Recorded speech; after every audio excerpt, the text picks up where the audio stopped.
guys, welcome back to my channel. Today we are finally talking my October wrap-up. What a month was Booktober. If you missed it, I did Booktober where I posted nearly every single day. It was a lot. It was definitely a lot. It was a lot of reading. It was a lot of ambition. I almost succeeded decently well, but didn't quite reach all of the goals, especially not all of the reading goals. I was really hoping to read a ridiculous amount of books, like absolutely up the wall, like 50,000 books in a month. Like, my goals were way too high for my own personal reading standards, but I still somehow managed to knock my entire year out of the park. I believe this is the most I've read in a month ever, I think, and I read 26 books. How? I don't know. I really couldn't tell you. But today in this video, we're gonna quickly, hopefully, go through all of the books that I read. Luckily, because I did videos for just about all of these, if not all of these, you can definitely check back on my channel and see some of the Booktober posts to like see fuller, in-depth thoughts of the books that I read. But here's just a little time capsule of all that I consumed in the month of October. So we kind of kicked off the month with a bang. Technically, I did read Ruth Ware's The It Girl, but I did talk about that in my September wrap-up because it was like the 1st of October I finished it. So, excluding that, the next book that I read was Woman Eating by Claire Coda. Oh my goodness. I gave this 4 stars. This is a literary vampiric book, and it's just good. In this, we are following our main character, who is half English, Japanese, and Malaysian, I believe, and she's also half human, half vampire, and it's just like her living her supernatural occult life on her own for the very first time because her mother's just like not doing so hot, and basically going to art school and experiencing the world on her own. And I just thought it was beautifully written. It really this book will not be for everyone, especially if you're not into character-driven works, but there's just something about it that I really loved. I just loved her honesty with watching mukbangs, because all she really wants in life is to just eat normal people food, like human food, and it'd be fine, but it just doesn't have that effect on her. But she also doesn't eat human blood, she eats pig blood. So it's just like this weird mix, and also there's like a little bit of love. I love all these like art students that she's dorming with. I just, something about it. It really worked for me. I really enjoyed it. I would really recommend it. And then the next book was so unhinged and so perfect. I read The Yellow Wallpaper by Charlotte Perkins Gilman, and wow. Wow. I gave this technically 5 stars, but really it was more like a 4.5. Like, it didn't wow me and knock my socks off, but also it's like 30, 50 pages or something. Like, it's super duper short, and this is the definition of women going mad, and I just really love that in my stories. I'm not sure what it is, but like seeing women go mad and you're just like going mad with them along the story, like you're so with them throughout the entire story, you feel yourself feeling their emotions and you're just like slipping right in, and it's so bizarre, but it's so good. In this, it's just a simple story of a woman moving to a vacation home for a little bit with her husband because she's not doing so well, because her depression is not doing well, which I'm sure plenty of us can relate to, especially with the seasonal changes. But basically, back then, depression wasn't what it is now. There was way less treatment and acknowledgement of it. And this poor woman just gets locked in this bedroom with this god-awful yellow wallpaper. And she goes mad. And it is lovely. It's so weird explaining like unhinged women books to people and telling them that it's good. It's kind of like when you read a really bad book or a really sad book and you're just like, here, read it. It's fantastic. It doesn't really make sense, but like You understand, I'm sure. The next 6 books that I read was for a specific dedicated reading vlog, which you can check out on my channel, where I read all 6 graphic novels of Lock and Key. I absolutely adore the Netflix show, and I will recommend the Netflix show to anyone that will listen to me. It's so good. Season 3 just came out. I'm pretty sure it's the finale, so now's like the perfect time to go binge. Highly recommend. I'm currently on a rewatch. I'm starting from season 1, working my way up to season 3. It's going great. These, on the other hand, I'm not gonna recommend these widely. These definitely did not age well. They definitely have their problems. I do really appreciate the source material, especially because I love the show. I absolutely adore how they look. I don't love the art style, but I don't hate it either. It's definitely dark. It's definitely graphic. There's definitely problematic elements to it that I would not widely recommend to people, but I did read them. I'm glad that I did. I'm also glad that there's a place on the internet in which I can talk about them, because, again, it's kind of nice to read books and be like, wow, this has some shitty elements to it, and then you can kind of explain why, and then, like, you don't feel so when you read it. But I didn't hate all of it. Highly recommend going in with caution, and don't fully recommend the 4th novel. Like, the 4th graphic novel does matter to the story elements, but also, like, is the most problematic of them all. I also wrapped up the first novel of Ghosted in LA. This is also a graphic novel series by Sina Grace. I read these in issues, so there was 4 issues in one, like, volume, and I read them on script, so they were split up by, like, the 35-page issues, and it was fine.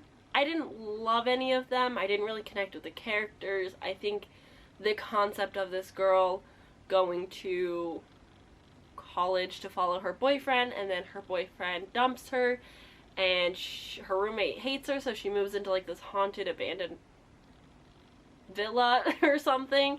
I liked the concept. I didn't absolutely love some of the plot twists with the boyfriend, but I didn't hate it either. Like, it was so-so. The beginning of the month was definitely graphic novel heavy for me, just because they're so enjoyable and so much quicker to read. But I also read Moonstruck Volume 1 by Grace Ellis. This is adorable.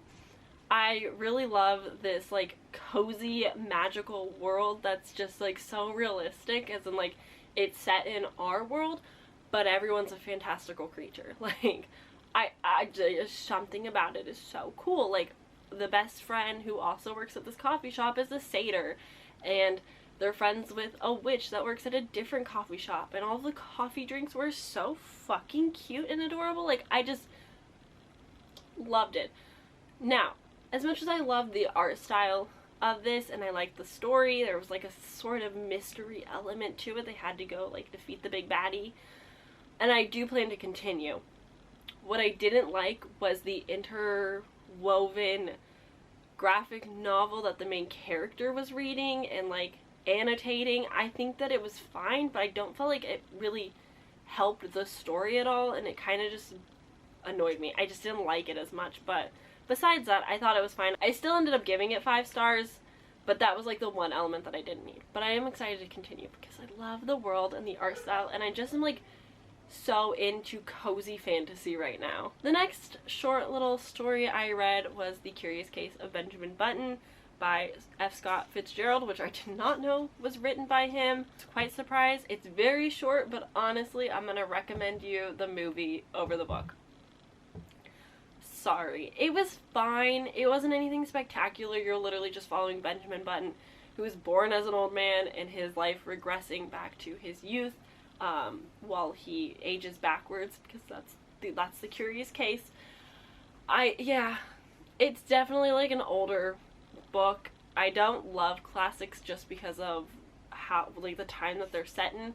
Like, he's going to war and stuff, and that's just, like, not my interest, but I think Austin enjoyed this, so it really just depends on preference. And I gave it 3 stars, so. Ooh. The next one that I finished was for my September Buzzwordathon. September Buzzwordathon, I believe. No, August Buzzwordathon. Oof. This caused a reading slump. I'm not gonna lie. It didn't only cause a reading slump, I think it caused a mental health slump. It really did not do me good. I did not like it. And that was The Doll Factory. This was by... You're fine! Read by Elizabeth McNeil. I gave this 2 stars. I gave it like a thorough Goodreads review. I talked about it at length in my video. It honestly spoiled the whole video, so I don't necessarily recommend you go watch it, but I didn't like this. I will say that Elizabeth has fantastic writing skills. Like, she is a good writer. But this was not the story for me. It was very slow. It felt more like a classic. It's like set in Victorian times. I went into it with the wrong expectations and it just didn't perform well for me. I just was not the fan, was not the audience. A lot of people really like it though, so like don't be discouraged by me, but just like maybe read some content warnings, read some reviews, get like a full picture of what people like and don't like. Next, I read I'm Glad My Mom Died by Jeanette McCurdy. I honestly binged this audiobook in one sitting. Not intentionally, like I was trying to do other things, but I couldn't find a way to put the book down. Like I just kept listening. I didn't want to stop to do something else or finish other tasks that required my fuller attention. I just ended up sitting down on the bed and playing Sudoku as I listened for the entire time. It was a great time. So I didn't rate this. It's a memoir about Jeanette McCurdy's life. If you don't know, she was on iCarly and then Sam and Cat, and then she kind of stopped acting. I really hope that she goes into like comedy. I really hope she gets into producing and directing, if that's like what her goal still is. But yeah, I can't say that I enjoyed it. Like, it's not an enjoyable story. It doesn't make you feel good, but I definitely think it's an important story to be shared. I definitely think the conversations that it has sparked are really important, especially for those who don't have healthy relationships with their parents. Also, content warning galore. There's a lot that is discussed, especially around eating disorders. So if that's a sensitive topic, definitely be careful going into it. I have some triggers with disordered eating and thoughts, but I feel like she handled it in a very good way. She definitely talks about her experience, how it affected her, how her mind thought of things, especially as she's narrating from the age and perspective she was at during that time, which is just a unique way of writing in general. But she definitely comes at it at a way of like, this is just my thought process, but she's also still critiquing it, and she knows now how there was unhealthy aspects to it, and so it didn't trigger me. It didn't make me feel uncomfortable. If anything, it made me feel seen and understood a little bit more. But yeah, definitely a hard-hitting book. I understand the hype. It's a lot though. Oh my god, the next book. So exciting. The Weight of Blood by Tiffany D. Jackson. Y'all, when I tell you that there will be no better audiobook you'll listen to than The Weight of Blood, I am not lying. And if you don't listen to the audiobook, you are disgracing me. Okay? It's so good. Obviously, if you're not into Carrie and you don't want a Carrie retelling, you might not enjoy it. But also, if you don't like Carrie, maybe you'll like Tiffany D. Jackson's take on it, because it was fantastic. Granted, I've not read Carrie. I didn't really have an interest. I've seen the movie, so I had enough context to things, but wow, wow, wow. So good. So good. So good. The full cast production alone makes it fantastic, but then you've also got Tiffany D. Jackson writing from the... there's so much into it. She's writing from Maddie's perspective, who is our Carrie, who is half black but is white passing, so the other students in her very racist high school think that she's white, until one day the rain makes her hair all frizzy and curly, and then kids start harassing her even more than they already were. And then it just goes from there, and if you know Carrie, you kind of have an idea what to expect. But I thought it was so good.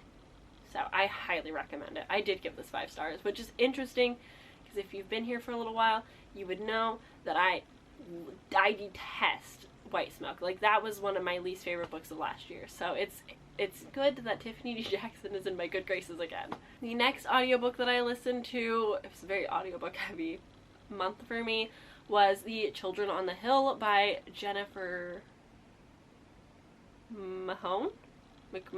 I like this. I like this a lot. I did end up giving this 4 stars. It's a Frankenstein reimagining, if you will, and it's fantastic. The twist really got me. I didn't know what to expect going into the story to begin with, but then where it went, I was just like, you know? I highly recommend this. I think that anyone can get joy out of it. I love the monster ghost hunting podcast TV show aspect to it. Like, that's just so good. Somebody please recommend ghost hunting books down below, because apparently that's a theme that I like, or a trope that I like, is when someone is ghost and monster hunting.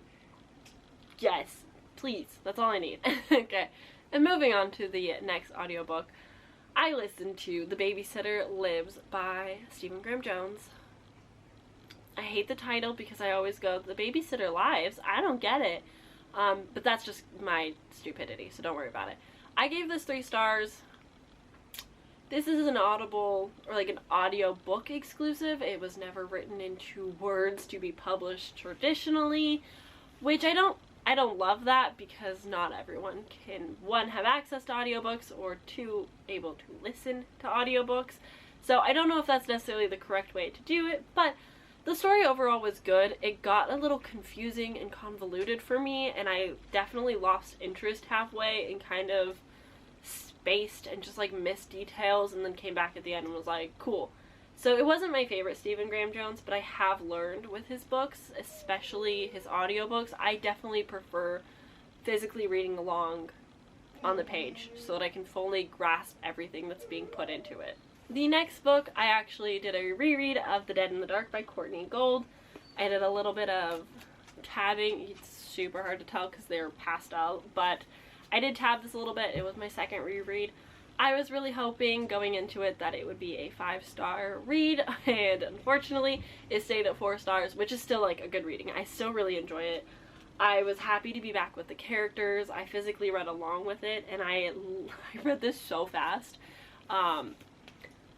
This was like a one-sitting book for me. I just really enjoy the story and the characters and everything that goes on with it. I love these ghost hunting dads that bring their daughter back to their hometown, and they're all like ghost hunting for this monstery thing. It's just like a great time. So if you're into queer books, and if they're a little bit spooky and haunting, I highly recommend The Dead in the Dark. It was just fantastic. Along with The Dead in the Dark, I read The Lights of Prague by Nicole Jarvis. I actually did end up buying a copy of this because I really enjoyed the book, but I've already lent it out to a friend who has already started reading it. I read both of these for my September Buzzwordathon video, and honestly, what a good reading vlog. I loved both of the books so very much. I gave The Lights of Prague 4 stars. This is set in Paris, a bit Victorian. There are vampires, which I did not know going into it when I first decided to read it, and lamplighters who are there to kind of ward off the vampires at night to keep the people safe. There's a wisp that has all of the jokes, all of the sass. Fantastic. Love the wisp so much. I really loved the twist and like where the plot goes, and how these unlikely characters have to sort of team up, and just, oh, the ending. I just loved the second half to the end. It just really picked up in pace. There's definitely a bit of world building. It's a bit of a slower start, but I really enjoyed it. I would highly recommend it. It's definitely like a vampire book, but you don't have to read it in October. It's not like that vampiric. It's very like French vampires. As I'm scrolling through my Goodreads, I have to make an apology. I read like 25 books. I didn't really read 26. I'm now seeing that I read, I'm sorry, did you say Street Magic? This is by Caro Astercoin, and this is a tabletop RPG world building game. It's not really a book, but there are words on the page. So, yeah, I counted it not... I've already reached my Goodreads goal and beyond, so I decided to include this just because I want to remember it forever. I'm going to be using this for world building in all of the novels I write for literally the rest of my life, hoping that I can find some friends that would want to play with me at some point, who maybe are writers or maybe D&D world building. I don't know yet, but I just love this like world building process. I think it's so clever, and so yeah, I marked it as read so that I could remember it. Anyways, moving on. I read Sheets by Brenna Thummerlin. No, that's never right. Thumler. I can never say her last name right. Every time I read it, I put too many words in there, or too many letters in there. Anyway, Sheets. So, Sheets is about a young girl, literally a middle schooler, who takes over her mother's laundromat when she passes away. Her father exists, but he's dealing with depression because, you know, his wife just died, and so this literal middle schooler is running the shop, and the townspeople are really mean to her. There's this man who's, like, trying to go behind her back and sabotage her so that he can not buy the shop from them, but just take the shop and then employ them at his, like, spa resort. It's weird. And then there's, like, a ghost, but the ghosts are all Sheets. I loved the ghost aspect. I couldn't care less about the people and their drama and all of that. I don't know if I'll pick up the sequel, Delicates, but I did really enjoy, like, ghost. When you die, your ghost kind of forgets the past life and goes to, like, a random space, depending on if people in the living still remember you or not, where you go. But when you die, you get a sheet, a literal bed sheet, and that's how people see you, and you can customize it and wear flower crowns and whatever, and I think that's hilarious. I love that concept. I want more of that. I didn't really like the middle schooler. I didn't love the art style either. It was just like a so-so graphic novel for me. What? Oh boy, howdy. I read Lightlark by Alex Astor. I did tab this a little bit, and I also loved this. Hot take, I know, everyone seems to hate this. I got a good time out of this. I read this in less than 24 hours, read it in one sitting. I had no, this is more like 3 sittings, but, like, you know, work got in the way, but I still would, like, come home and just read. It was such a good time. It was so fun. I love stupid YA books. I'm not very particular. I don't read to critique. I don't read to impress. I just read to have a good time. And oh boy, did I have a good time. Granted, the ending has some issues that I didn't love quite as much.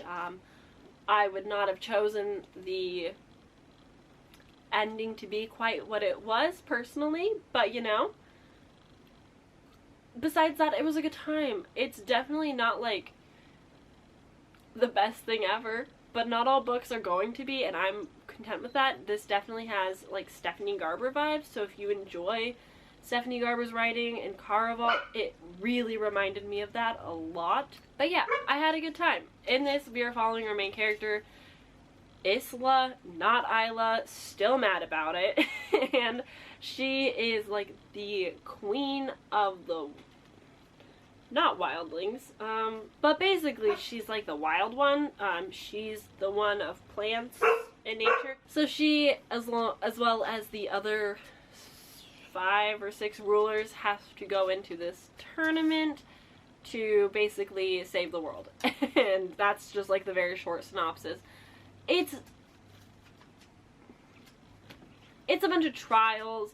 It's like this weird, we have to team up but also someone has to die situation. It's definitely like fun in theory but kind of weird when you read it, but yet I still had a great time and I still like it. So that's that. I do not exist on BookTube to change anyone's mind about books. I am just here to read what I like.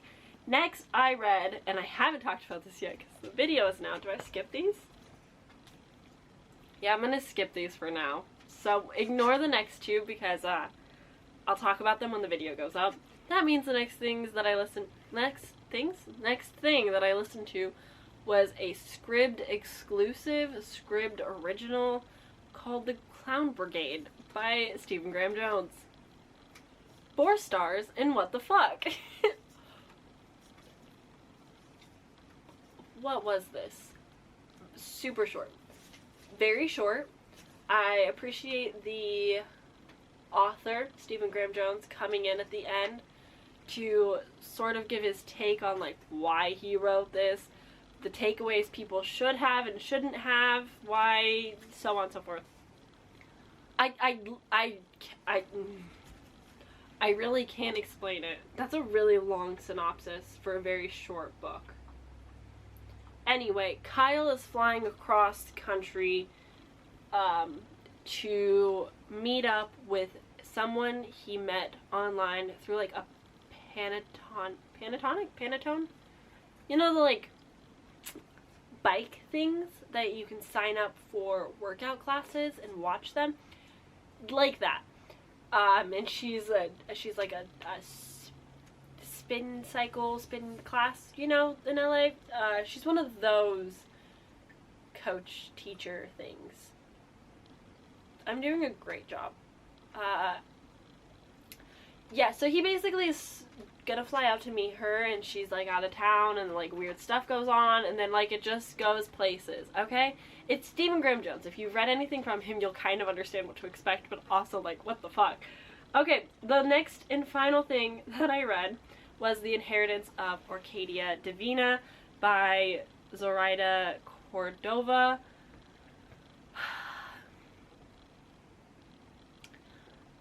This is a good book. I do recommend this book. I feel like I have a gun to my head. I'm not just saying that to say it. I think this is a fantastic book. I think it is very good. I do also think that this book is absolutely not for me. I am not the audience. I don't love magical realism. I do not like generational fiction. It's just not my vibe. I don't really want to see a bunch of family members down the line over and over again. Typically, I haven't read a lot of it, so who knows, maybe I'll change my mind, but it's not my favorite.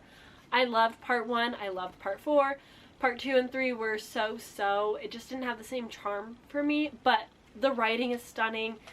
Any book that mentions Oregon, even briefly, like I'm slightly biased to, but it is a good book. I did enjoy the story, it just wasn't for me. It just wasn't something I can thoroughly enjoy, but I had a good time. I just didn't want to like pick it back up. It didn't have me drawn to it. But like magical realism do be wild sometimes. Like there's just like so much going on. I really loved our main character in I loved Arcadia Divina, like the one that dies and turns into a tree. Like iconic, so fucking iconic. But Arcadia Divina, like the family member, like the passed down name, it was fine. It was like so. So those are the thoughts.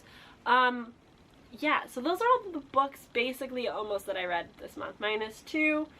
That's everything. Those were all the books that I read, all 26 that I read, technically 27 if you count the last ending of The It Girl, but I'm so proud of myself for reading this many. Like, me? I'm like one of those booktubers that like reads a lot. Crazy. I'm hoping this November to read more physical books than audiobooks, but I've honestly been in a little bit of a reading slump since finishing Booktober. I just like have needed to take a break,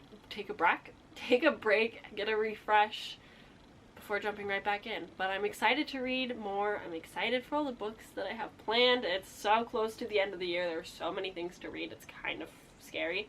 But yeah, that's it. I hope you enjoyed this video. Give it a thumbs up if you did. Subscribe down below if you want to see more from me. I am still trying to find a way to make wrap-ups more exciting for both you and I, so I'm not just sitting here spewing a bunch of information at you all at once. But until then, I hope you enjoyed. I hope you stick around for whenever that day comes. But that's gonna be it from me, and I will see you guys all very soon. Bye!